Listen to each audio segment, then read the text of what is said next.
Hello everyone, my self doctor Disha, MD public health expert. आप सभी का स्वागत है मेरे यूट्यूब चैनल के ऊपर। और आज का जो हमारा टॉपिक होने वाला है उसमें हम बात करेंगे रेबीज के वो कौन कौन से लक्षण हैं जिन्हें देखकर आप पता लगा सकते हैं कि कहीं ये रेबीज तो नहीं है या रेबीज की तरफ इशारा तो नहीं है। इसके बारे में लोगों को बड़ा डाउट होता है, कई लोग बड़े कंफ्यूजन में रहते हैं। अगर उन्हें हल्का फुल्का बुखार भी आ रहा है, सर में दर्द हो रहा है और स्पेशली जब उन्होंने वैक्सीन लगाई है या डॉग बाइट हुआ है तो उनको डाउट होने लग जाता है कि कहीं ये मुझे रेबीज के लक्षण तो नहीं आ रहे हैं। तो इसी डाउट को क्लियर करने की आज कोशिश करते हैं। इस वीडियो के एंड तक ज़रूर देखिए, बने रहिए एंड तक वीडियो को और इसको समझने की कोशिश करिए और साथ ही साथ इसको शेयर भी ज़रूर करिए ताकि लोगों को भी रेबीज़ के बारे में अवेयरनेस ज़्यादा से ज़्यादा हो। तो चलिए शुरू करते हैं आज की हमारी वीडियो को। और अगर आप चैनल पे नए हैं तो आप चैनल को सब्सक्राइब करके हमारी इस प्रिवेंशन हेल्थ जर्नी का पार्ट बन सकते हैं।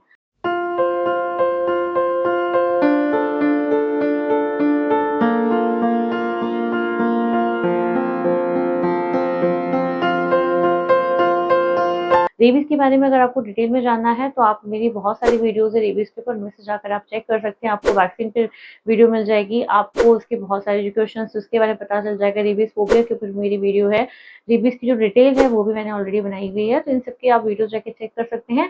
आज की जो वीडियोज़ में हम बेसिकली बात करें वो कौन-कौन से लक्षण हैं जो इंसानों के अंदर आ सकते हैं अगर किसी इंसान को रेबीज़ हो जाता है। तो चलिए शुरू करते हैं। जब भी हम रेबीज़ के बाकी सिम्पटम्स की बात करते हैं इंसानों के अंदर, तो इनको 3 स्टेजेस में बाँटा गया है। वो कौन-कौन से 3 स्टेजेस होती हैं?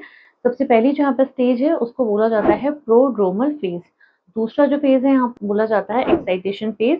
और जो सबसे लास्ट स्टेज है जो बिल्कुल ऑलमोस्ट जो डेथ वाली फेज़ हो जाती है, उस फेज़ को बोला जाता है पैरालिटिक फेज़। तो जब भी हम किसी इंसान के अंदर रेबीज़ के लक्षणों की बात करते हैं तो वो इन 3 के अंदर डिवाइडेड होते हैं। तो वन बाय वन हम बात करते हैं। जब भी किसी इंसान को किसी डॉग बाइट हो जाता है या किसी इंसान को डॉग बाइट में अगर वो रेबी डॉग है, मतलब जिस डॉग को रेबीज से इन्फेक्शन हुआ है और वो उस डॉग ने किसी इंसान को अगर काट लिया है और किसी भी तरीके से वो उसके कांटेक्ट में आ गया है, अब उस इंसान ने अगर वैक्सीन नहीं लगवाई है तो सही तरह से नहीं लगी है, कुछ भी रीजन हो सकता है। उस केस में अगर अनफॉर्चुनेटली किसी पेशेंट को अगर रेबीज हो जाए तो कौन-कौन से लक्षण आना उन्हें स्टार्ट होते हैं। सबसे पहला जो यहाँ फेज़ होता है, जो मैंने बोला प्रोड्रोमल फेज़, इस फेज़ के अंदर क्या-क्या लक्षण इंसान को हो सकते हैं। सबसे पहला जो लक्षण यहाँ पे होता है, पेशेंट को जो भी बाइट वाली जगह होती है, जो भी जहाँ भी डॉग ने बाइट किया है उस जगह पर पेशेंट को वहाँ पे दर्द होना, पेशेंट को वहाँ पर टिंगलिंग होना स्टार्ट हो जाएगा। जैसे हम बोलते हैं सुई चुभना जिसे हम बोल सकते हैं, वहाँ पर वो एरिया नम होना शुरू हो सकता है।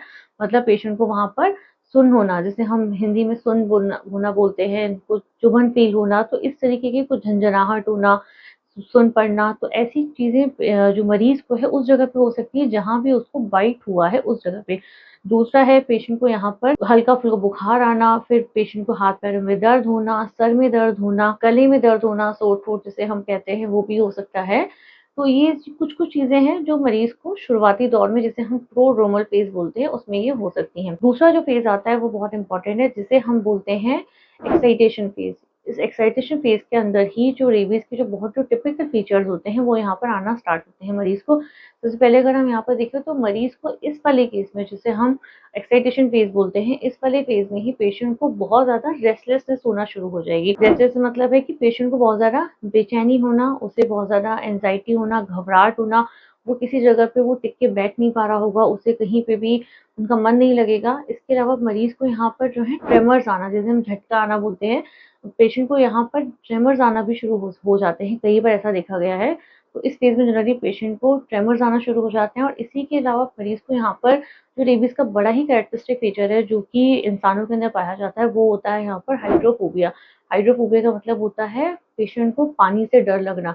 पानी का मतलब है कि जब भी आप मरीज़ के पास में पानी का उसको पीने के लिए जाएँगे, मरीज़ जब भी यहाँ पानी पीने की कोशिश करेगा, उसको निगलने की कोशिश करेगा, तो पेशेंट को अचानक से वहाँ पर उसे हाइड्रोफोबिया से डर लगना स्टार्ट हो जाएगा। पेशेंट को उसी टाइम पे ट्रेमर आना स्टार्ट हो जाएँगे और वो क्यों होते हैं? बिकॉज़ जो मरीज़ की जो डायफ्राम है, उसकी जो मसल्स होती हैं, वो यहाँ पर स्पाज़्म में चली जाती हैं। तो जैसे ही अब वो पेशेंट पानी को देखेगा, तो उस पेशेंट को धीरे-धीरे यहाँ पर उसे डर लगना शुरू हो जाएगा, वो पानी को निगल नहीं पाएगा, वो सैलो नहीं कर पाएगा। यही चीज़ पेशेंट की और ज़्यादा बढ़ जाती है। कई बार पेशेंट को जो है फिर वो एरोफोबिया भी होना स्टार्ट हो जाता है, मतलब पेशेंट को वो हवा जो होगी, हवा से भी उसको प्रॉब्लम होना स्टार्ट हो जाएगी। इसीलिए जो रेबीज़ की जो सेल्स बनी हुई हैं, आप अगर दिल्ली में देखेंगे तो इन्फेक्शियस डिजीज़ हॉस्पिटल है, वहाँ पर रेबीज़ की एक सेल बनी हुई है। वो सेल मतलब बेसिकली जैसे वो ऐसे एरिया वो कमरे बने हुए हैं ऐसे, जहाँ पर डार्कनेस है, मतलब जो मरीज़ है वो उसको अंधेरे में रखा जाएगा, बिकॉज़ पेशेंट को जैसे ही एयर में होगा, उसे जैसे ही हाइड्रोफोबिया जैसे ही मरीज़ जो है बाहर हवा में आएगा तो उसको वहाँ पर स्पाज़्म आना शुरू हो जाते हैं। मतलब पेशेंट को यहाँ पर कार्डियक अरिथमिया भी हो सकता है, मतलब उसकी जो हार्ट की मसल्स हैं वो भी यहाँ पर सही तरीके से काम नहीं करेंगे, तो पेशेंट को जो है हार्ट में कार्डियक अरिथमिया हो सकता है। इसके अलावा जो मरीज़ की जो रेस्पिरेटरी सिस्टम है, जिसे हम लंग्स बोलते हैं, लंग्स के अंदर रेस्पिरेटरी अरिथमिया भी यहाँ पे मरीज़ को हो सकता है।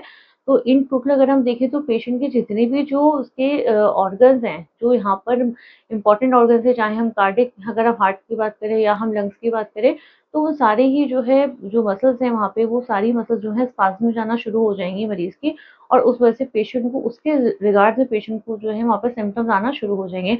उसका बीपी बढ़ सकता है, उसका हार्ट फेलियर हो सकता है मरीज़ का, उनको ट्रेमर्स आ सकते हैं पेशेंट को, और कई बार जो है पेशेंट की इस वाली स्टेज के अंदर ही डेथ हो जाती है। और जो लास्ट स्टेज होती है, जिसे हम बोलते हैं पैरालिटिक फेज़, अगर पेशेंट जो है इस स्टेज से सपोज़िटली, अगर वो जनरली तो ऐसा देखा गया है कि जो एक्साइटेशन फेज़ होती है उसके अंदर ही पेशेंट की डेथ हो जाती है। बट अगर पेशेंट वहाँ से नहीं गया तो जो अगला फेज़ होता है वो होता है पैरालिटिक फेज़।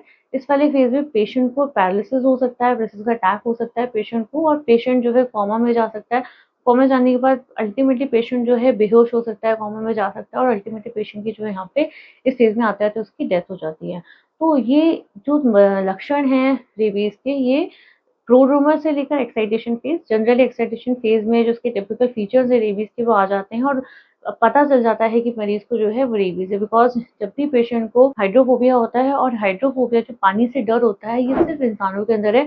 अगर किसी डॉग को रेबीज़ हुआ है तो उसको ये हाइड्रोफोबिया नहीं होगा, किसी कैट को हुआ है तो उसको नहीं होगा। उनके जो सिम्पटम्स होते हैं उसके बारे में हम किसी और वीडियो में बात करेंगे। जब मैमल्स की हम बात करते हैं, जानवरों की बात करते हैं, उसमें अगर रेबीज़ होगा तो उनके सिम्पटम्स जो होते हैं वो इंसानों से कुछ अलग होते हैं। बट यहाँ पे जो सिम्पटम्स होते हैं वो हाइड्रोफोबिया बड़ा ही कैरेक्टरिस्टिक फीचर है। पेशेंट को लाइट से, साउंड से, एयर से, पानी से, इन सारी चीज़ों से पेशेंट को जो है डर लगने लग जाता है। इनफैक्ट उनको डर बहुत ज़्यादा लगने लग जाता है, डेथ का डर भी पेशेंट को बहुत ज़्यादा हो जाता है, और कई बार पेशेंट की जो टोन है, बोलने का जो आवाज़ का है उनका तरीका, वो भी यहाँ पर चेंज हो जाता है, बिकॉज़ जो पेशेंट की मसल्स हैं, वोकल मसल्स हैं, वो भी यहाँ पर स्पाज़्म में जाने लग जाती हैं।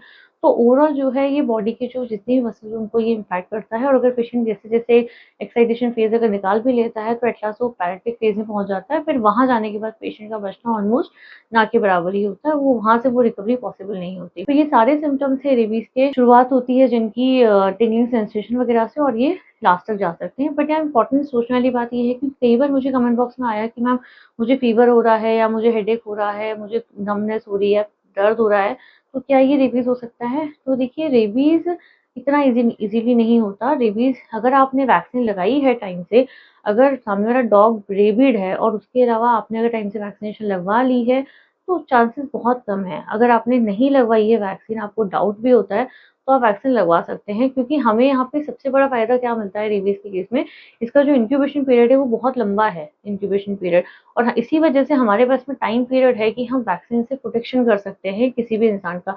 अगर आप मान के चलिए, अगर इसका इंक्यूबेशन पीरियड शॉर्ट होता, अगर इसका इंक्यूबेशन पीरियड सिर्फ 10 दिन का होता, या हफ्ते भर का इसका इंक्यूबेशन पीरियड होता, तो हमारे पास में टाइम पीरियड बहुत कम है वैक्सीन लगाने का।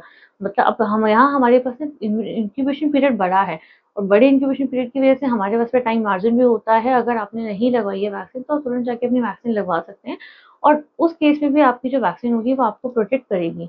तो इस चीज़ को ज़रूर ध्यान रखिए, अगर आपने वैक्सीन नहीं लगवाया है तो आप घबराएँ ना, वैक्सीन ज़रूर लगवाएँ। इसके अलावा जो प्रोड्रोमल वाले जो फीचर्स आते हैं, जिसमें आपको बुखार आ रहा है, आपको गले में दर्द हो रहा है, या आपको नमनेस हो रही है, तो ऐसा नहीं है कि अगर आपको इनमें से कोई भी सिम्पटम आया तो ये रेबीज़ का ही होगा। ये रेबीज़ का सिर्फ तब होगा जब आपकी पूरी हिस्ट्री, क्लिनिकल हिस्ट्री उसके साथ मैच कर रही है। जैसे फॉर एग्ज़ाम्पल अगर हम गले की दर्द की बात करें, सोट-सोट की बात करें, तो वो सर्दी-जुकाम में भी हो सकता है।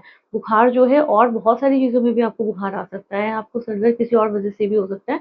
तो अगर आपको कभी भी इस तरीके से सिम्पटम्स आएँ, तो उसका मतलब ये नहीं है कि आप ये मान के चलें कि आपको रेबीज़ हो गया है, और अब आप जो है उसकी वजह से आपको वो डर बैठ जाए, या आप उस डिप्रेशन में जाना शुरू कर दें, तो ऐसा बिल्कुल भी नहीं है। बहुत सारी चीज़ें हैं, क्लिनिकल हिस्ट्री है, वो भी मैच करनी चाहिए, तभी आप उसको अज़्यूम कर सकते हैं कि ये रेबीज़ है। और फिर भी अगर आपको डाउट होता है, आपको लगता है कि इनमें से कोई लक्षण आ रहा है, तो आप तुरंत अपने नियर बाय जो भी आपके पास में डॉक्टर है, आपके जो भी हेल्थ केयर प्रोफेशनल है, उनके पास जाइए, उनसे मिलिए और अपना ट्रीटमेंट जल्द से शुरू करवाइए। तो ये सारे जो सिम्पटम्स हैं, ये सारे के सारे रेबीज़ के सिम्पटम्स हैं, इंसानों के अंदर जो आते हैं, और जब हम एनिमल्स की बात करते हैं, तो ये कुछ और होते हैं। उनके बारे में हम अगली वीडियो में बात करेंगे। Thanks for watching. और इस वीडियो को आप ज़्यादा से ज़्यादा लोगों को शेयर ज़रूर करिए, लाइक करिए, ताकि लोगों को भी रेबीज़ के सिम्पटम्स के बारे में पता चले और उनको एक्चुअली आइडिया हो कि ये रेबीज़ के सिम्पटम्स है या नहीं है, इसके बारे में ज़्यादा पता पड़े। और लोगों के मन में जो कई बार फ़ोबिया है रेबीज़ को लेके, या लोग बहुत ज़्यादा डिप्रेशन में आ जाते हैं, वो चीज़ एटलीस्ट वो ना करें। और अगर रेबीज़ से जुड़े हुए और भी वीडियोज़ देखना चाहते हैं और भी इसकी जानकारी लेना चाहते हैं, तो आप मेरे चैनल पे जाके चेक कर सकते हैं। आपको बहुत सारी वीडियोज़ हैं जो रेबीज़ के रिगार्डिंग में मिल जाएँगी और आपके डाउट्स यहाँ पे क्लियर कर सकते हैं। और आने वाले समय में हम रेबीज़ की सीरीज़ बनाने वाले हैं, जिसमें हम क्वेश्चंस डिस्कस करेंगे रेबीज़ से जुड़े हुए। तो अगर आपको आपके डाउट्स हैं, आपको रेबीज़ से रिलेटेड, तो आप मुझे कमेंट बॉक्स में ड्रॉप कर सकते हैं। हम जितना कोशिश हो सकता है उतना उन वीडियोज़ में कोशिश करेंगे उन सारे कमेंट्स को लेने की। तब तक के लिए stay safe and don't panic for rabies, but हाँ, वैक्सीनेशन ज़रूर करवाइए रेबीज़ के केस में। Don't ignore vaccination protocol. अगर आप चैनल पे नए हैं तो हमारे चैनल से जुड़े रहने के लिए चैनल को सब्सक्राइब कर सकते हैं, ताकि जब भी नई वीडियो आए तो आपके पास उसकी नोटिफिकेशन ज़रूर आए।